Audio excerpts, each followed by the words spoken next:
प्रकार उघडकीस आलेला आहे। वाशिमच्या प्रभाग क्रमांक 10 मध्ये मतदान ठप्प झालं। गेल्या अर्ध्या तासापासून ईव्हीएम बंद पडलं। ईव्हीएम बंद झाल्यानं मतदारांची चांगलीच तारांबळ या मतदान केंद्राबाहेर उडाल्याचं पाहायला मिळतंय। गेल्या अर्ध्या तासापासून ईव्हीएम बंद आहे, त्यामुळे मतदारांना तात्काळत या मतदान केंद्राबाहेर उभं राहावं लागतंय। हा घोळ नेमका होतोय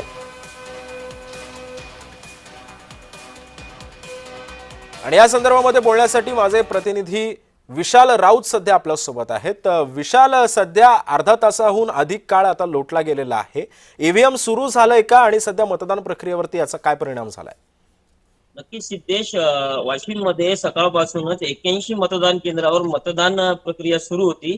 मात्र वाशिमच्या प्रभाग क्रमांक 10 मध्ये शिवाजी विद्या मंदिर या ठिकाणी मशीन जवळपास ईव्हीएम मशीन अर्धा ते पाऊण तास बंद होती। त्यामुळे त्या ठिकाणी मतदारांना तात्काळात उभं राहावं लागलं। लांबच लांब रांगा त्या ठिकाणी पाहायला मिळाला।